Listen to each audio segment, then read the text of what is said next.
Hey, Dr. McNamara here, and I'm very excited to overview the next pillar of the HEAL community. So last week I covered pillar number one, which is community and foundations. This week, I'll be talking about the second pillar, which is nutrition and digestion. Nutrition and digestion is one of the most misunderstood topics when it comes to health and wellness. It can seem like an impossible task to embark on learning the ins and outs when it comes to nutrition. And this is because the vast amount of information that is available for this topic. Unfortunately, with this topic, there's also a lot of misinformation that can make learning this material an even greater challenge. The fact of the matter is, though, all of us are humans. We all take in calories in some form or another, and whatever nutrients we consume have an effect on our health and our bodies, whether it be good or bad. I prefer good, and I'm sure you all do as well. So let's talk about some of the biggest hurdles to overcome when discussing nutrition and digestion. And one of those is just what to eat in general. I get this question all the time. I want to be healthier, Dr. McNamara, but what am I supposed to be eating? This is a phenomenal question, but a better way to approach this question might be to ask, I want to be healthier, Dr. McNamara, but what am I supposed to avoid eating? Because in our country, we have an overnutrition problem and not a malnutrition problem when it comes to most individuals. But this is a great question because not only does it tell one what foods to avoid, it causes the individual to reflect on what they are currently consuming in their diet and how that's affecting their health. There was a study that looked at calorie estimation in adults differing in body weight class and weight loss status. The authors of this study wanted to see if different groups, in terms of weight and weight loss, could accurately estimate the amount of calories they consume during meals, as well as the amount of calories burned during exercise. The biggest takeaway from this study was that among all the groups, there was a considerable range of over and underestimation of calories consumed and burned, all the way from negative 280 calories to plus 702 calories. That's 900 calorie range.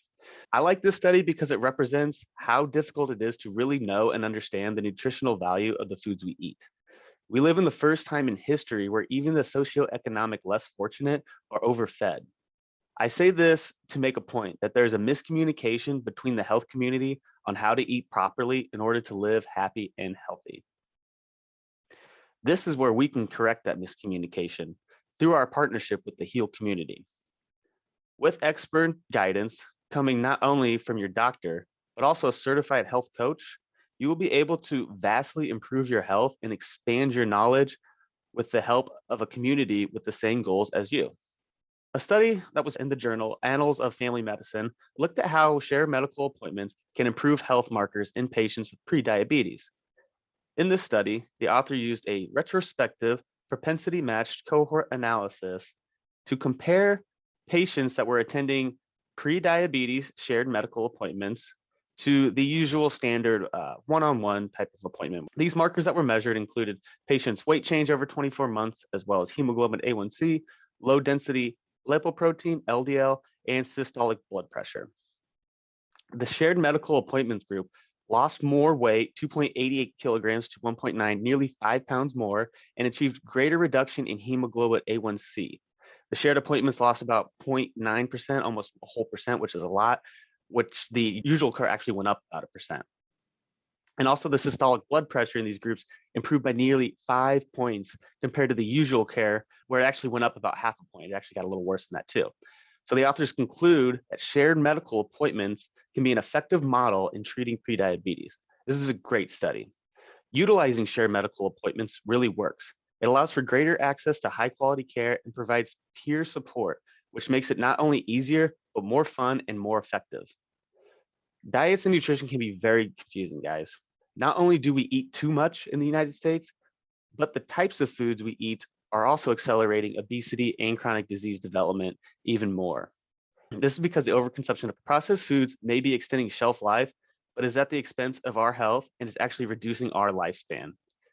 In a study that looked at ultra-processed food intake and adult mortality, it was observed that the ultra-processed food consumption was related to an enhanced risk of all-cause mortality, cardiovascular disease, and heart attacks. Not only that, but also for every 10% increase in ultra-processed food consumption was associated with 15% higher risk of all-cause mortality. This shows that there's not only a challenge with the quantity of foods we eat, but the quality is just as important, if not more.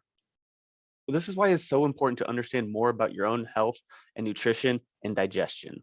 Here at McLaughlin Care, with the help of the HEAL community, we're dedicated to improving health of every single individual we encounter.